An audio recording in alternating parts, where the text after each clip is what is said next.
हाँ देखो इधर सुनो, ये लास्ट क्लास में हम लोग रिफ्रैक्शन पढ़ रहे थे और उसमें हमने देखा था कि अगर कोई भी लाइट रे एक मीडियम से दूसरे मीडियम में एंटर करे तो वो अपने पाथ से थोड़ा सा डेविएट होता है। इसी फेनोमेनन को बोला जाता है रिफ्रैक्शन ऑफ लाइट। जैसे ये रे ऑफ लाइट आया तो इसको इंसिडेंट रे बोलेंगे। इस पॉइंट पर हम एक परपेंडिकुलर ड्रॉ करेंगे जिसको क्या बोलेंगे, नॉर्मल बोलेंगे। तो ये जो रे होगा सीधा ना जाके थोड़ा सा मुड़ता है। तो मुड़ता दो तरीके से है, या तो ये नॉर्मल की तरफ मुड़ेगा, नहीं तो नॉर्मल से दूर जाएगा। फिलहाल हम इसको नॉर्मल की तरफ ही मोड़ लेते हैं। तो नॉर्मल की तरफ मुड़ गया तो इसको बोला जाएगा रिफ्रैक्टेड रे। क्या बोलेंगे? जब रिफ्लेक्शन होता था तो वो रिफ्लेक्टेड रे होता था। रिफ्रैक्शन हो रहा है तो वो रिफ्रैक्टेड रे होगा। ठीक है, इसको बोला जाता है एंगल आई का मतलब हुआ एंगल ऑफ इंसिडेंस, और इसको बोला जाता है angle r, angle of refraction हो गया। ठीक, चलिए फिर हम लोगों ने देखा था कि किसी भी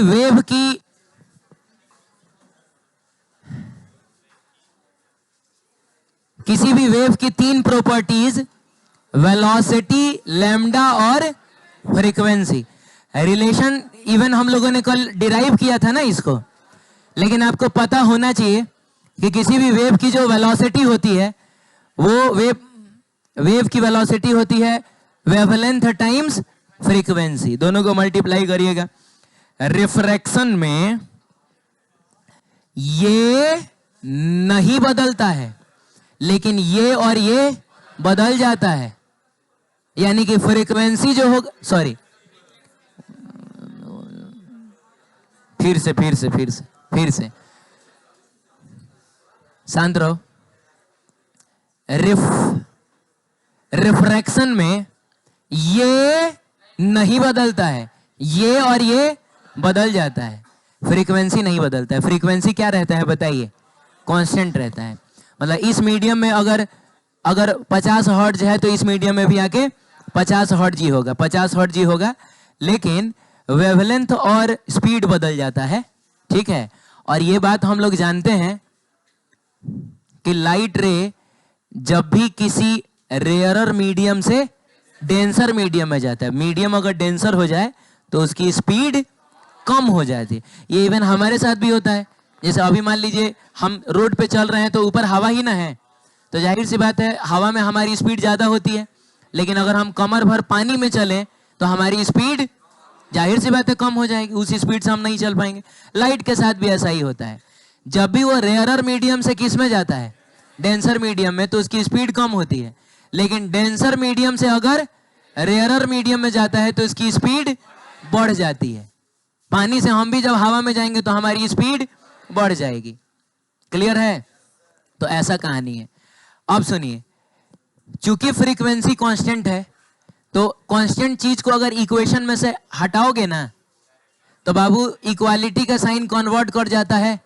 इसका मतलब हुआ ना कि जितने गुना वेलोसिटी कम होगा उतने ही गुना वेवलेंथ भी कम होगा। ये चीज भी देखा था हम लोगों ने। अब सुनिए रिफ्रैक्टिव इंडेक्स। तो रिफ्रैक्टिव इंडेक्स का डेफिनेशन है, कम दाम वाला डेफिनेशन पहले सुनिए। वैक्यूम से लाइट अगर किसी मीडियम में एंटर करे, कहां से? वैक्यूम से। किसी वैक्यूम का मतलब नो मीडियम, कोई मीडियम नहीं है। वैक्यूम से लाइट अगर किसी मीडियम में एंटर करे तो उसकी स्पीड जितने गुना कम हो जाएगी उसी फैक्टर को उस मीडियम का रिफ्रैक्टिव इंडेक्स बोला जाता है। एग्जांपल में मैंने लिया था कि अगर मान लीजिए कि ये वैक्यूम में लाइट की स्पीड को हम लोग सी से ना डिनोट करते हैं, और आप जानते हैं कि सी की वैल्यू होती है 3 × 10⁸ मीटर पर सेकेंड। नहीं, तब 10⁵ लेना होगा। अगर आप किलोमीटर पर सेकंड बोल रहे हैं तो 10⁵ क्या लेना होगा? 5 लेना होगा। ठीक है, जब वैक्यूम से लाइट इस मीडियम में एंटर कर रहा है तो इस मीडियम में एंटर करने के बाद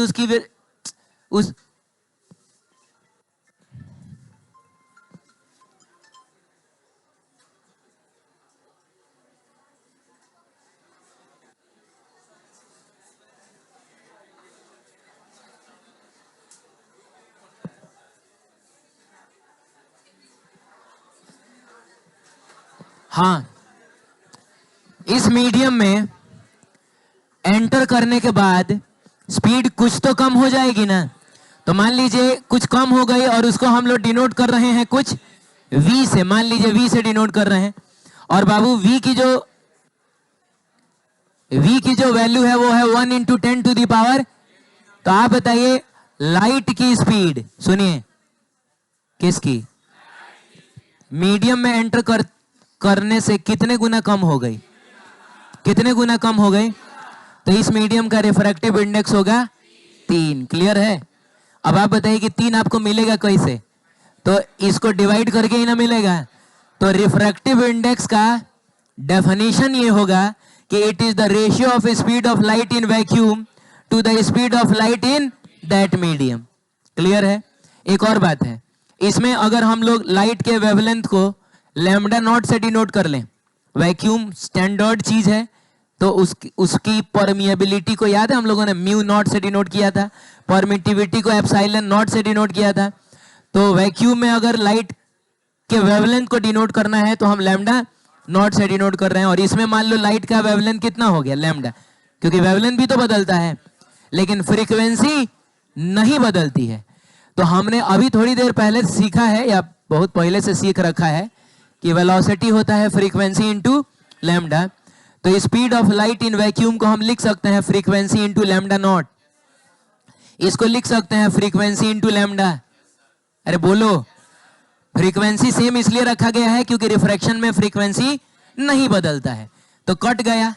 तो म्यू को ना हम स्पीड्स के रेशियो के टर्म में भी डिफाइन कर सकते हैं और वेवलेंथ के रेशियो के टर्म में भी डिफाइन कर सकते हैं। क्लियर है। चलिए, उसके बाद हम लोगों ने देखा था कि कुछ स्पेशल ट्रांसपेरेंट मीडियम जो हमारे डेली लाइफ में हमको खूब मिलते हैं, उनका रिफ्रैक्टिव इंडेक्स आपको याद होना चाहिए। एक अच्छे साइंस स्टूडेंट अगर आप हैं तो याद होना चाहिए। जिसमें सबसे पहला कौन है, तो वैक्यूम हो चाहे एयर हो। हम ये मान के चलेंगे कि वैक्यूम और एयर में लाइट की स्पीड लगभग सेम होती है, लगभग सेम होती है। तो बताइए वैक्यूम हो चाहे एयर हो, रिफ्रैक्टिव इंडेक्स कितना, एकदम याद रखना है, सबसे ज्यादा यही यूज होगा। उसके बाद जो हमको सबसे ज्यादा मीडियम मिलता है वो पानी होता है। पानी का याद रखना है 4/3, ये 1.33, उतना यूज हम लोग नहीं करेंगे, कैलकुलेशन लेंदी बना देगा, ये कैलकुलेशन आसान रखता है। तो पानी का 4/3, ग्लास का कितना 3/2, ये आप याद रख सकते हैं। एक और डायमंड का मैं आपको बता रहा था, तो डायमंड का 2.42 होता है। ठीक है। मैं कह रहा था कि ग्लास का रिफ्रैक्टिव इंडेक्स 1.5 है। इसका मतलब क्या हुआ, इसका मतलब हुआ कि लाइट ग्लास में एंटर करते ही अपनी स्पीड को 1.5 गुना कम कर लेगा। इसमें एंटर, डायमंड में एंटर करते ही लगभग 2.5 ना है, ये 2.5 गुना कम कर लेगा। अब सुनो, तो जितने गुना ज्यादा कम कर रहा है वो, एक मिनट, लाइट की स्पीड जितनी ज्यादा कम हो रही है, इसका मतलब हुआ वो मीडियम उतना ही ज्यादा डेंसर है। तो इसमें 1.5 गुना कम हो रहा है, इसमें 2.5 गुना कम हो रहा है। कौन ज्यादा डेंसर मीडियम है, डायमंड ज्यादा डेंसर मीडियम है। तो रिफ्रैक्टिव इंडेक्स को कंपेयर करके भी हम बता सकते हैं कौन रेयरर है और कौन डेंसर है। ग्लास जो है डायमंड के रेस्पेक्ट में रेयरर है, लेकिन वाटर के रेस्पेक्ट में डेंसर है। क्लियर है। हाँ ठीक है, सब हम लोगों ने देखा था ना। अरे हाँ बोलो, सब हम लोगों ने देखा था, ये सब देखा था। यहां पर आके हम लोग लटके थे। चलिए आगे बढ़ते हैं, सुनिए, चलिए अब सब लोग देखिए इधर बात। अच्छा ये भी हो गया था, ये हो गया था क्या, अच्छा वही कोई, अच्छा कोई बात नहीं है, एक बार मैं फिर से इसको भी बता देता हूं। मान लीजिए कि इस वाले मीडियम में लाइट की स्पीड है v1 और इस वाले मीडियम में लाइट की स्पीड है v2। ठीक है। उस वाले मीडियम में कितनी है और उस वाले में, मीडियम बदलेगा तो स्पीड बदलता है, इसीलिए v1 और v2 लिया हमने। तो एक टर्म डिफाइन किया जाता है refractive index of medium 1 with respect to 2। तो इसको ऐसे भी लिखता है, कहीं कहीं ऐसे भी लिखता है, refractive index of one with respect to, कहीं कहीं ऐसे भी लिखता है refractive index of one with respect to, माने वन को रखेगा यहाँ, दो को घुमाता रहेगा, लेकिन सबका मतलब होता है refractive index of one divided by refractive index of two. तो म्यू वन को क्या हम लोग सी बाई वी वन लिख सकते हैं? म्यू का डेफिनेशन ही होता है सी बाई, तो म्यू वन को लिखेंगे सी बाई वी वन, और म्यू टू को लिखेंगे सी बाई, सी से सी कट जाएगा, और बताइए mu one by mu two is equal to कितना होगा? तो v two by v one हो जाएगा। बताइए रेशियो उल्टा आ गया, रेशियो उल्टा आ गया, क्या मतलब हुआ कि ये दोनों आपस में, यानी कि जितना ज्यादा म्यू, जितना ज्यादा म्यू उतनी कम स्पीड। और ये तो हम जानते थे, म्यू ज्यादा का मतलब वो चीज ज्यादा डेंसर है, और अगर ज्यादा डेंसर है तो स्पीड उतना ही कम हो जाएगा। क्लियर है? ठीक है, ये भी हम लोगों ने मेरे ख्याल से कर लिया था। हमको देखना था लॉज ऑफ रिफ्रैक्शन। ठीक है, तो पहला लॉ जो है वो रिफ्लेक्शन वाला बिल्कुल सेम इसमें भी रिपीट हो जाता है। बताइए पहला लॉ क्या है? Incident ray, normal and refracted रे तीनों सेम प्लेन में होगा। और इस फोटो में अगर मान लीजिए कि ये आपका कौन सा रे है? इंसिडेंट रे है, ये क्या है? नॉर्मल है, तो ये क्या होगा? रिफ्रैक्टेड रे होगा। थोड़ा सा ऊपर होना चाहिए, आप काम चला लीजिएगा। तो आपको क्या लग रहा है कि तीनों सेम प्लेन में है? बिल्कुल सेम प्लेन में है, और तीनों इस बोर्ड के प्लेन में है। अरे बोलिए, हाँ इस प्लेन में है। ठीक है, दूसरा, अब क्या है ना कि नॉर्मल से इंसिडेंट रे के बीच का जो एंगल बन रहा है, हाँ उसको हम लोग बोलेंगे एंगल आई, इसको हम लोग बोलेंगे एंगल आर ना। इस केस में आई बराबर आर कतई नहीं होगा, वो आपको साफ साफ दिख रहा है। अरे कब बराबर होता? तो वर्टिकली अपोजिट एंगल हो जाता। अब की बार ये बराबर नहीं होगा। तो क्या रिलेशन है दोनों के बीच में? तो रिलेशन कुछ ऐसा है कि दोनों के साइन, यानी बाबू साइन आई और साइन आर, ये जो रेशियो है वो एक्चुअली कांस्टेंट होता है। रेशियो कैसा होता है? कांस्टेंट होता है। तो फिर प्रैक्टिकली फाइंड आउट किया गया कि भाई कांस्टेंट होता है तो कितना होता है? तो पता चला कि ये आ कहां से रहा है? 1 से। जा कहां रहा है? 2 में जा रहा है। तो हमारे लिए इंपॉर्टेंट अभी फिलहाल 2 ही रहेगा, 2 में ही ना एंटर करेगा। तो पता है इस कांस्टेंट की जगह पर हम लोग क्या लिखने वाले हैं? हम लिखने वाले हैं, बता रहा हूं, रुको जरा, बता रहा हूं। 1 से आके 2 में जा रहा है। हाँ, तो ये जो कांस्टेंट है ना, इसकी वैल्यू होगी refractive index of 2 with respect to, 2 में जा रहा है तो पहले 2 आएगा। Refractive index of 2 with respect to, यानी हम लिखेंगे refractive index of 2 with respect to 1। Clear है? अच्छा आप बताइए कि इसको हम लोग क्या लिख सकते हैं? Sine i by sine r है ना, इसको हम लोग क्या लिख सकते हैं? Mu two divided by mu one लिख सकते हैं। अब एक काम करिए, आप म्यू वन को इधर लेके जाइए, साइन आर को उधर लेके जाइए, तो ये बन जाएगा mu one sine I is equal to mu two sine, नहीं हंगामा मत करिए, म्यू वन साइन आई बराबर म्यू टू साइन आर हो जाएगा। म्यू वन साइन आई बराबर म्यू टू साइन आर हो जाएगा। अब देखो इसको हम लोग ना एक लॉ के नाम से जानते हैं, जिसको कहा जाता है, क्या कहा जाता है? स्नेल्स लॉ कहा जाता है। देखो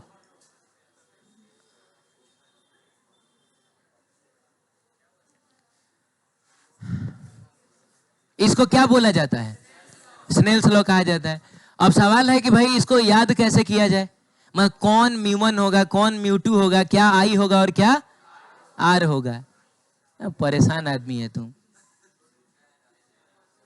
चले जाओ पीछे चले जाओ। हाँ तो सुनो इसमें क्या होता है, एकदम शांत हो जाइए पहले।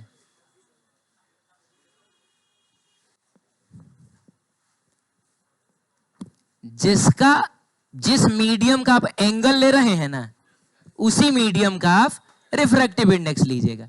जैसे अगर आप आई इस मीडियम में ना ले रहे हैं, तो आप साइन आई अगर लिखना चाह रहे हैं तो उसके साथ आपको क्या लगाना होगा, यानी हो जाएगा μ1 साइन आई बराबर μ2 साइन आर हो जाएगा।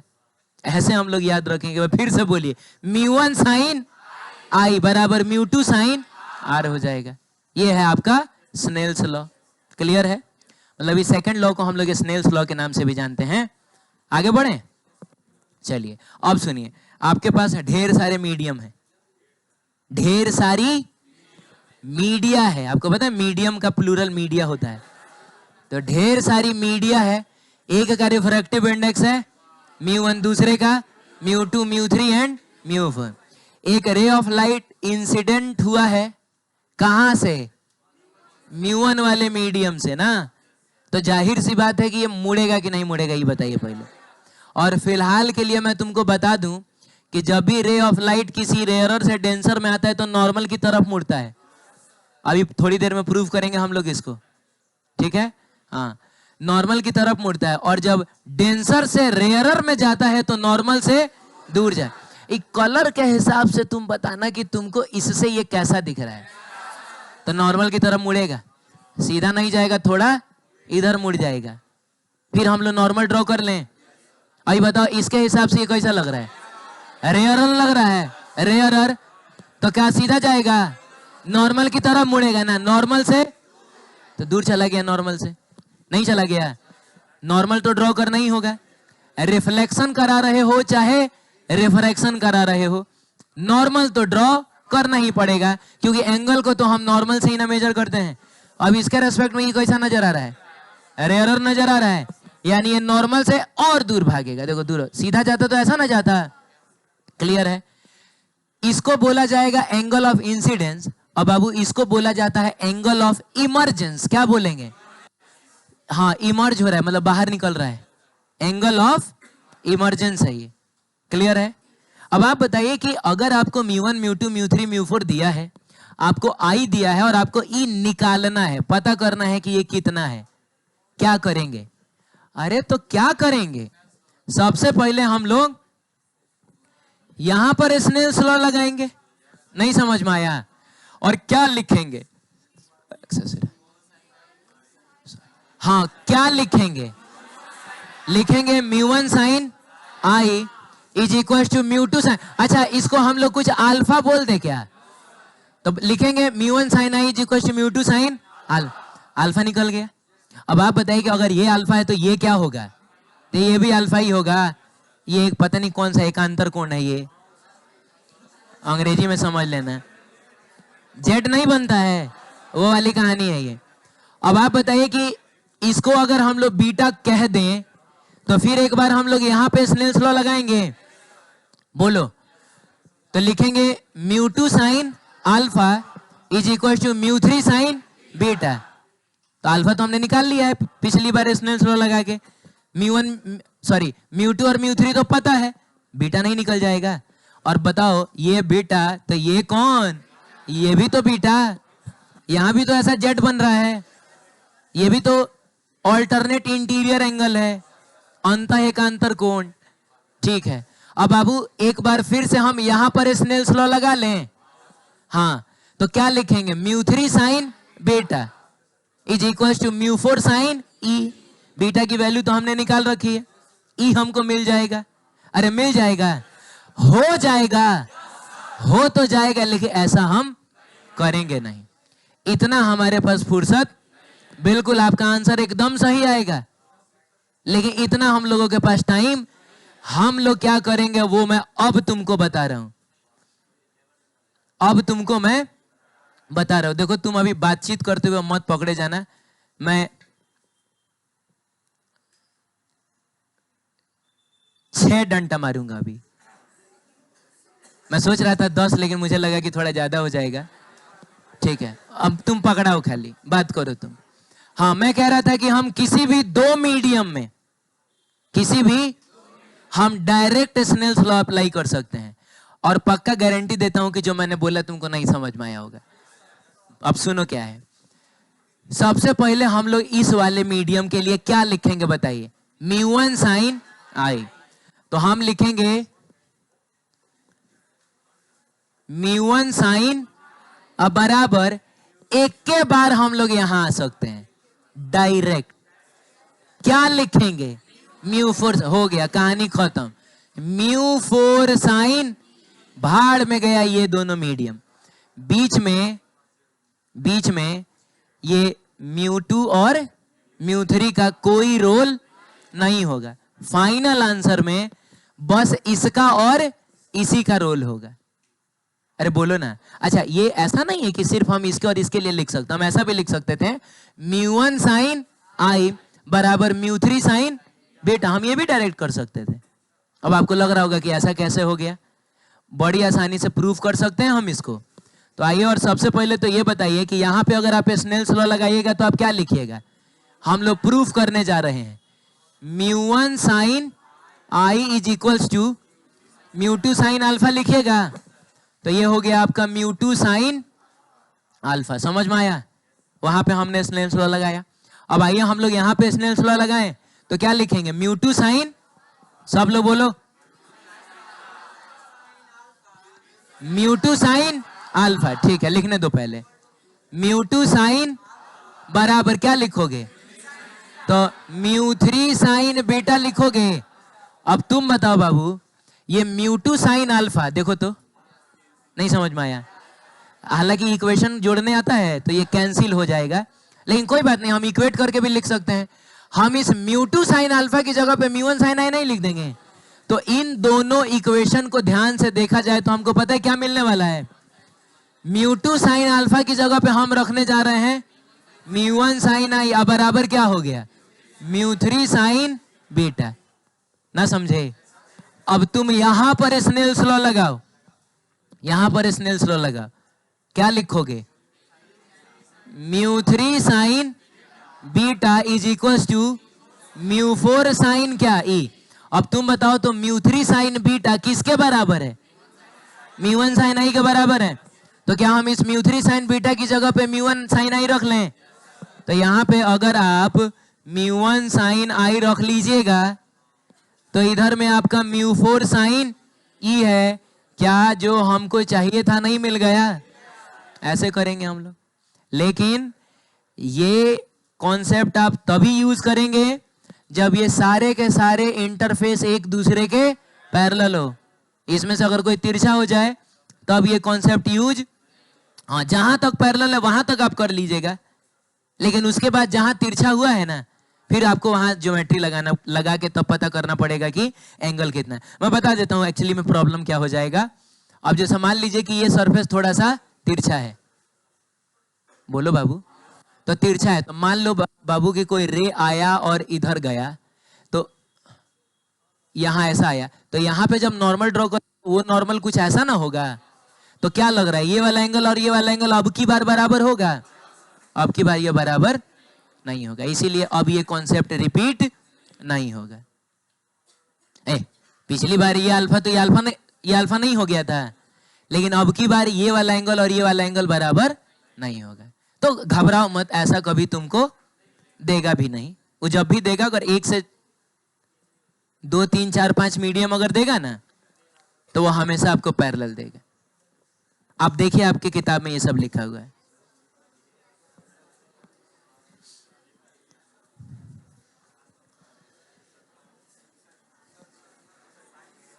है?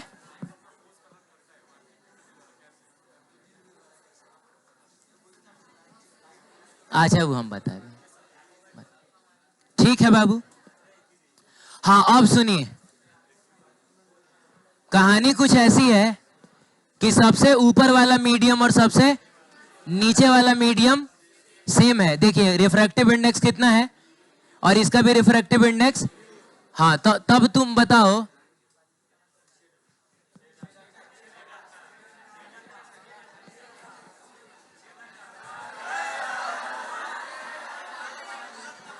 जाने दो यार।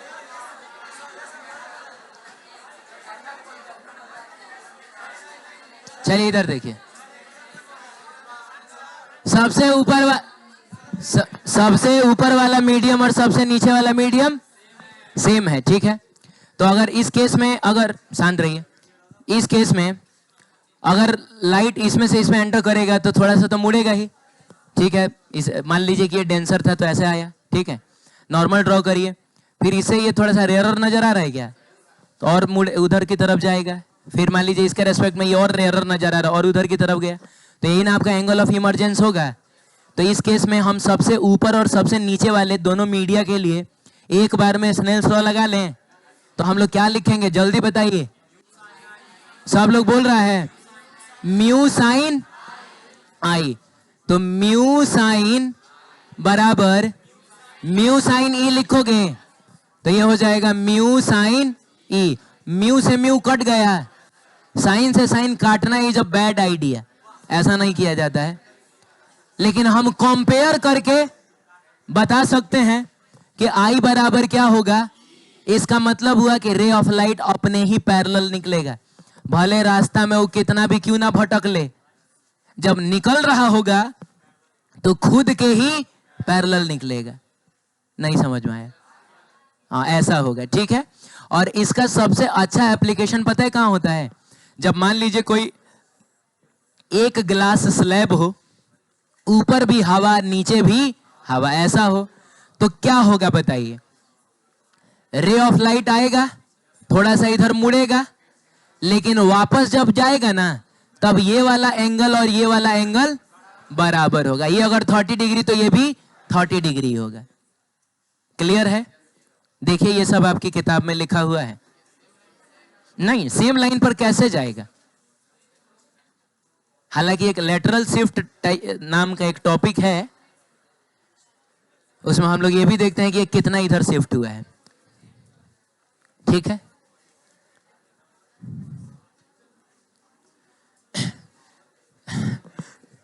कुछ दोबारा समझना है क्या इसमें?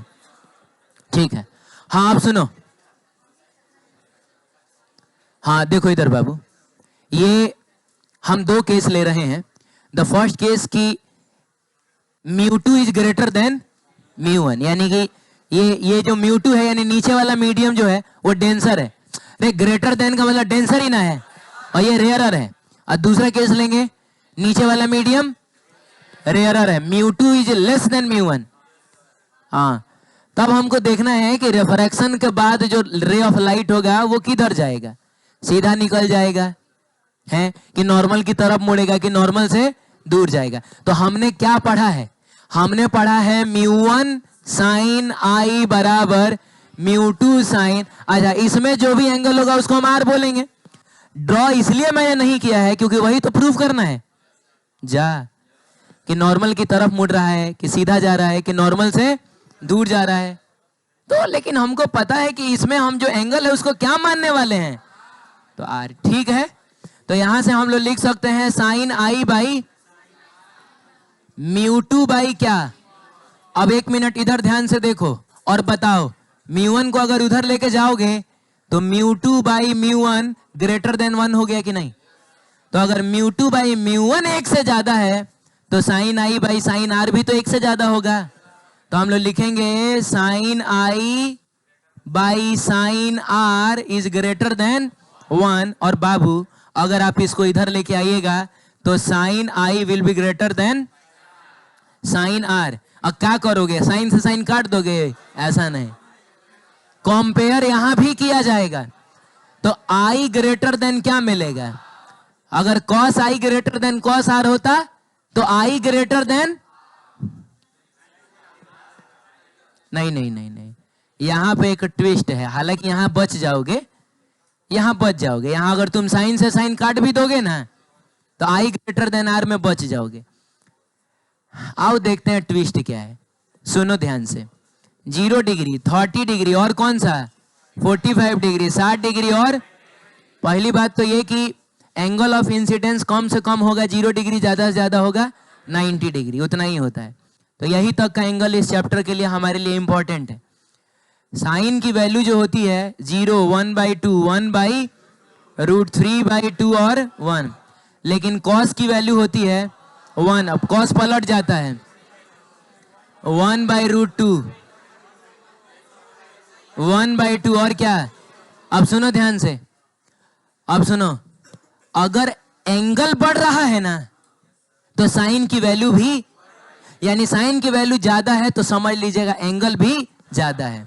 लेकिन थोड़ा कॉस के बारे में बताइए तो, एंगल बढ़ रहा है और कॉस की वैल्यू कम हो रही है, यानी कॉस की वैल्यू ज्यादा होगी तो समझ लीजिएगा कि एंगल कम होगा। तो अगर यहां कॉस और कॉस होता ना तो कॉस को जब हम हटाते तो ये उल्टा हो जाता है।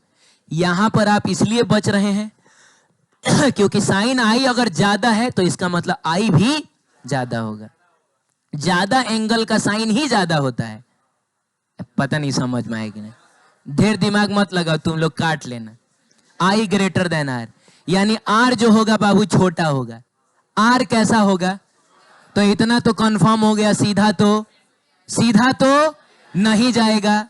तो क्या लगता है इधर जाएगा, पागल होगा, इधर जाएगा तो आर और बड़ा हो गया, किधर जाएगा, इधर जाएगा। तभी ना हम लोग बोलेंगे कि ये जो आर है वो आई से छोटा है।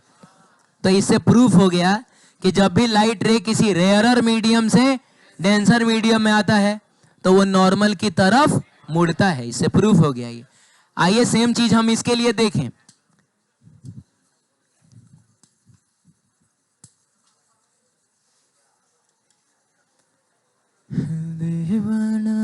जाने कब, सुनिए इस केस में भी तो ये वाला रिलेशन वैलिड रहेगा ना, sine i by sine r is equal to क्या, μ2 बाई μ1। अब यहां पर आप μ1 को नीचे लेके जाइएगा, μ1 को नीचे लेके जाइएगा तो यहां पर μ2 बाई μ1 जो होगा वो लेस देन 1। तो अगर ये चीज लेस देन 1 है तो ये चीज भी तो लेस देन 1 होगा। तो sine i by sine r जो होगा वो लेस देन 1 होगा। साइन आर को आप इधर लेके जाइए तो बताइए क्या मिलेगा, sine i less than sine r. अब ठीक है कंपेयर करिए, यहां कोई दिक्कत नहीं है। आई लेस देन क्या होगा, यानी आर ग्रेटर देन आई। अब की बार angle of refraction angle of incidence से ज्यादा होगा। क्या लग रहा है, ज्यादा होगा तो क्या ये सीधा जाएगा, नॉर्मल की तरफ मुड़ेगा, नहीं नॉर्मल से दूर भागेगा, दूर भागेगा तो अब ना ज्यादा होगा। ऐसे प्रूफ हो गया कि जब भी कोई लाइट रे किसी डेंसर मीडियम से रेयरर मीडियम में आता है तो वो नॉर्मल से दूर भागता है। क्लियर है। चलिए क्रिटिकल एंगल बता रहा हूं मैं, क्रिटिकल एंगल में बता रहा हूं, सुनो सुनो ध्यान से। अगर किसी रे ऑफ लाइट, ये डेंसर और ये रेयरर मीडियम है, किसी लाइट रे को आपने भेजा डेंसर मीडियम से रेयरर मीडियम में तो सीधा तो नहीं जाएगा, नॉर्मल की तरफ तो नहीं मुड़ेगा, लेकिन नॉर्मल से दूर भागेगा। ऐसा होगा, हाँ बोलिए। चलिए इस रे को थोड़ा टेढ़ा करिए, रे को थोड़ा और यहां लेके आइए तो क्या लग रहा है, ये और इधर भागेगा। रे को थोड़ा और टेढ़ा करिए, यहां लाइए तो ऐसा भी समय आएगा कि ये सरफेस के पैरेलल चला जाएगा। आप इसको टेढ़ा करते जाएंगे तो ये भी तो टेढ़ा होता जाएगा। आप लगातार आई को बढ़ाते जा रहे हैं, आर भी तो बढ़ता जाएगा। बढ़ते बढ़ते एक ऐसा समय आएगा कि वो इंटरफेस यानी सरफेस के पैरेलल हो जाएगा। तो बच्चों अच्छा हाँ, इससे ज्यादा कर देंगे तो पता क्या है, अब ये अंदर चलाएगा और अंदर आ गया तो अब ये नो लॉन्गर रिफ्रैक्शन, अब ये रिफ्रैक्शन, अब ये रिफ्लेक्शन ना हो जाएगा, नहीं सेम मीडियम में वापस लौटा है तो रिफ्लेक्शन हो जाएगा। तो आपको नहीं लग रहा है कि ये वाला जो एंगल है, ये वाला जो एंगल है वो काफी क्रिटिकल एंगल है। आप समझ रहे हैं, हाँ कहने का मतलब है कि इससे थोड़ा सा भी एंगल बढ़ाओगे, सुनिए ना एक मिनट, थोड़ा सा भी आप एंगल इससे बढ़ाइएगा रिफ्रैक्शन की मौत हो जाएगी, रिफ्रैक्शन रहेगा ही नहीं, मर गया वो। तो ये आईसीयू वाला एंगल है। हाँ अच्छा कोई बात नहीं है, ठीक है, मैं उसको, ठीक है, हाँ शांत रहिए, शांत रहिए, शांत रहिए। आप मेरी बात ध्यान से सुनिए। मैं कह रहा हूं कि जिस एंगल पे जो रिफ्रैक्टेड रे है सरफेस के पैरेलल हो जाए, उस एंगल को क्या बोला जाता है? Critical angle. और उसको डिनोट किया जाता है, क्योंकि क्रिटिकल एंगल इंसिडेंट एंगल ही ना है, एंगल ऑफ इंसिडेंस ही ना है, तो इसीलिए आई से डिनोट किया जाता है। और सबस्क्रिप्ट में सी लगाया जाता है बताने के लिए कि ये काफी क्रिटिकल सिचुएशन पे है। हाँ, अब सुनिएगा, एंगल ऑफ इंसिडेंस तो आईसी है, एंगल ऑफ रिफ्रैक्शन कितना होगा? तो एंगल ऑफ रिफ्रैक्शन 90 डिग्री ना होगा। एंगल ऑफ रिफ्रैक्शन का मतलब होता है नॉर्मल और रिफ्रैक्टेड रे के बीच का एंगल। तो थोड़ा इस मीडियम और इस मीडियम को ध्यान से देखिए और स्नेल्स लॉ लगा के बताइए हम लोग सबसे पहले इसके लिए क्या लिखेंगे? ये डेंसर मीडियम का refractive index mu D sign IC बराबर म्यू आर साइन 90 डिग्री ना है। तो बताओ बाबू, साइन 90 डिग्री कितना होता है? तो ये तो 1 हो गया, म्यूडिया को नीचे ले जाइए तो साइन आईसी हो जाएगा म्यू आर बाई, इसको हम लोग याद रखेंगे। बताइए क्रिटिकल एंगल का साइन कितना होता है? Mu r by mu d. Mu r का मतलब हुआ रेयरर मीडियम का रिफ्रैक्टिव इंडेक्स, म्यू डी का मतलब हुआ डेंसर मीडियम। एक बार फिर से मिलकर बोलिए, साइन आईसी कितना होता है? Mu r by mu D.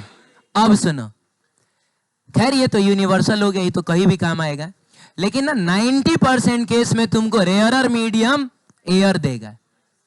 अरे बोलो ना, रेयरर मीडियम क्या देगा? तो अगर मान लीजिए रेयरर मीडियम एयर है तो म्यू कितना होगा? और डेंसर मीडियम के म्यू को इसने म्यू कह दिया है, तो ये फॉर्मूला रिड्यूस होके क्या बन जाएगा? Mu R. म्यू आर की जगह पे क्या? बाई। और म्यू डी का मतलब म्यू हो गया। तो इंपॉर्टेंट तो ये बहुत है, लेकिन यूज सबसे ज्यादा ये होगा, साइन आईसी बराबर 1 अपॉन म्यू। बोलो सब लोग, साइन आईसी बराबर 1 बाई म्यू।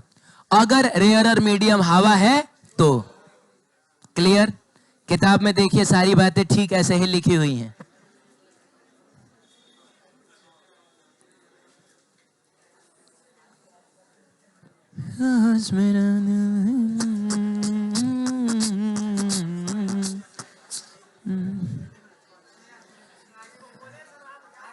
अच्छा कोई बात नहीं है, तुम चल जाओ पीछे, चुप रहो, चले जाओ, उस पर चले जाओ, जाओ मेरी बात में, चल जाओ उस पर चल जाओ। अरे दिक्कत हो रहा है, चले जाओ। हाँ कोई बात नहीं, ये हो गया क्या? ठीक है। तो बिहार बोर्ड ने, शांत हो जाइए, बिहार बोर्ड ने पूछा है कि आप एस्टेब्लिश करिए रिलेशन किसके बीच का? तो critical angle and refractive index के बीच का ना। तो मिला जुला के हमको यही सब ना करना होगा। अरे ये स्नेल्स लॉ लिख के और इस तरीके से डिराइव कर लीजिएगा। ये भी हालांकि देखो क्या है, एकदम शांत रहो बाबू, इसने आपसे ये कहा है critical angle and refractive index, यानी ये बस एक ही मीडियम ले रहा है। नहीं, ये नहीं कह रहा है कि क्रिटिकल एंगल और रिफ्रैक्टिव इंडाइसेस के बीच का, इंडाइसेस बोलता ना तब मतलब होता है कि 2 डिफरेंट मीडियम वो ले रहा है। फिलहाल वो एक ही मीडियम ले रहा है, इसका मतलब हुआ दूसरा मीडियम अपने आप आपको क्या मान लेना था? हवा मान लेना था। तो अल्टीमेटली जो है हमको यहां तक पहुंचाना है। तो आप तो डायरेक्ट ये भी कर सकते थे कि ऊपर वाले मीडियम को आप क्या मान लीजिएगा और नीचे वाले मीडियम को डेंसर मीडियम और रिफ्रैक्टिव इंडेक्स कितना, और डायरेक्ट आप ऐसा लिख लेते हैं, शांत रहिए, क्या लिखते हैं? 1 साइन 90 डिग्री, हे भगवान, बराबर म्यू साइन आई से। आप ऐसा लिख लेते हैं mu sine IC is equals to 1 sine, तो 1 साइन 90 डिग्री भी तो 1 ना होता है, तो ये नहीं आ जाएगा। ऐसा कर लीजिएगा, आपको बिहार बोर्ड 2 नंबर दे देगा। बिहार बोर्ड 2018। मैंने कहा है कि जब भी 18 का मिलेगा तो अच्छा क्वेश्चन मिलेगा। ठीक है, करिए आप इसको।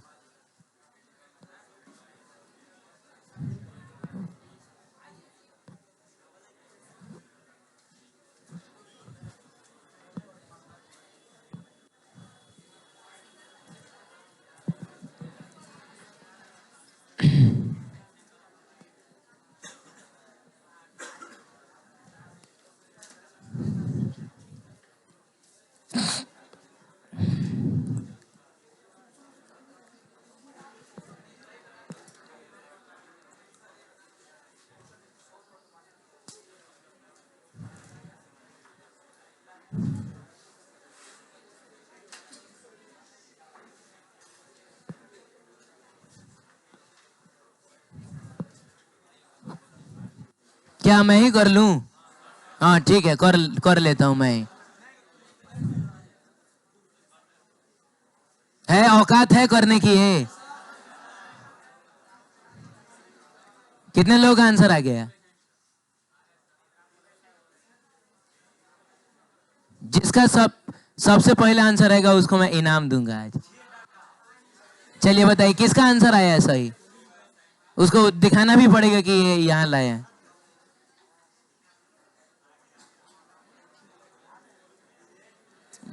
इज्जत मेरा ले जाएगा।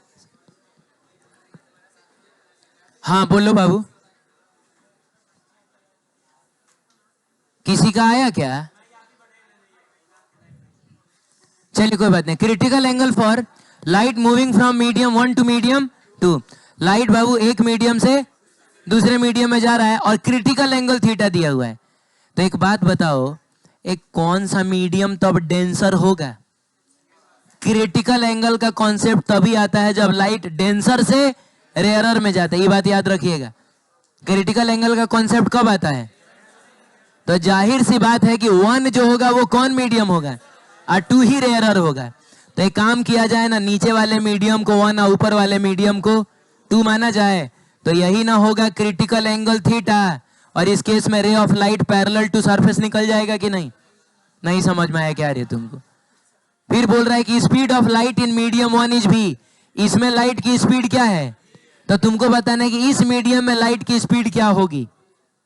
अरे बोलिए। तो अच्छा, इस मीडियम में लाइट की स्पीड को v1 मान ले और इस मीडियम में लाइट की स्पीड को v2 मान ले। तो v1 दिया हुआ है, आपको v2 निकालना है। तो बताइए ऐसे सिचुएशन के लिए हम लोगों ने क्या पढ़ा है कि साइन IC, तो बाबू IC की जगह पे यहां पे थीटा है, तो sine theta is equal to mu of rarer upon mu of denser. तो म्यू ऑफ रेयरर का मतलब पहला मीडियम ना। अरे यार गलती बोल दिए तुम लोग। म्यू ऑफ रेयरर का मतलब दूसरा मीडियम ना। तो इसको म्यू2 लिखो और डिवाइडेड बाय क्या लिखोगे? म्यू1 लिखोगे। लेकिन हमसे स्पीड ना पूछ रहा है।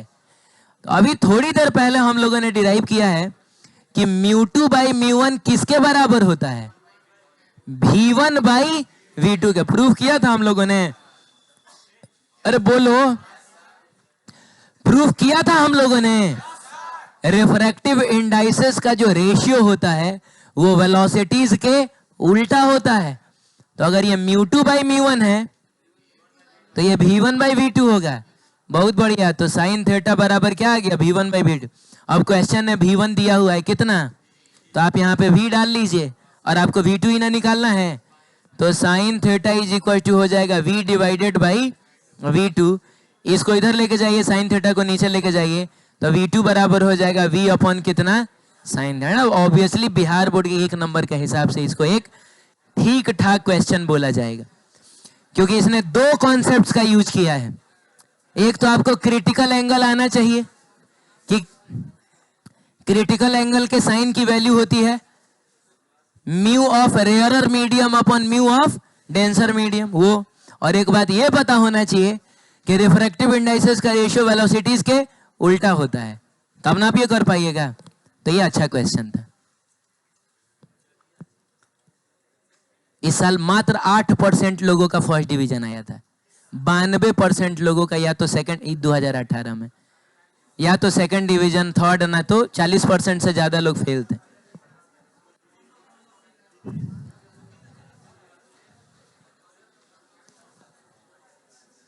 अच्छा, ये जो क्वेश्चन है ना, इसको लाओगे 1 मिनट।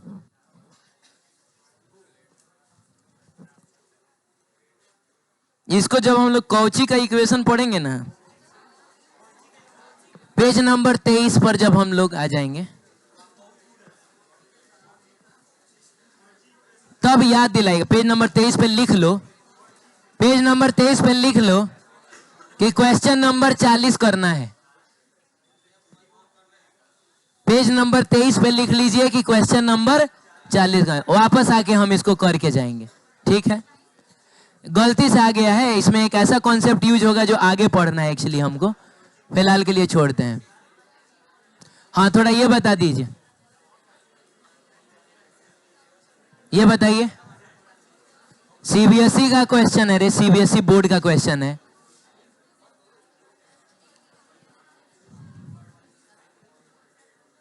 सीबीएसई बोर्ड का क्वेश्चन है, कह रहा है calculate the speed of light in a medium whose critical angle is कितना। रे क्रिटिकल एंगल कितना है? 30 डिग्री है। तो हम जानते हैं ना रे बाबू, साइन आईसी बराबर क्या होता है? 1/μ होता है। अरे होता है। तो बताइए, क्रिटिकल एंगल 30 डिग्री दिया है, तो म्यू, शांत रहो, साइन 30 डिग्री कितना होता है? हाँ, तो म्यू की वैल्यू कितनी आ गई? 2 आ गई। लेकिन हमको म्यू थोड़े बताना है, हमको तो स्पीड ना बताना है। तो हमने पढ़ा है कि म्यू जो होता है वो होता है C/V।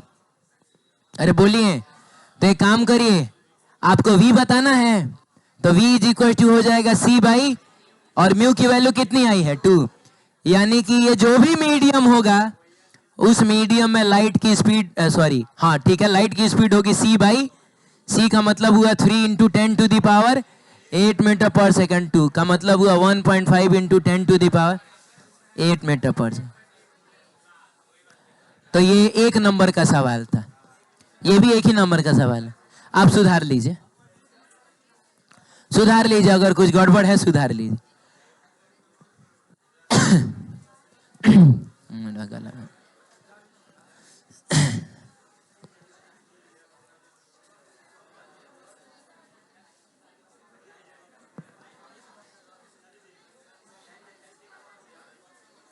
ठीक है, आप ये सारे क्वेश्चंस ट्राई करिएगा, ये वाला, ये वाला, ये वाला, ये सब ट्राई करिएगा। मिलते हैं हम लोग नेक्स्ट क्लास में।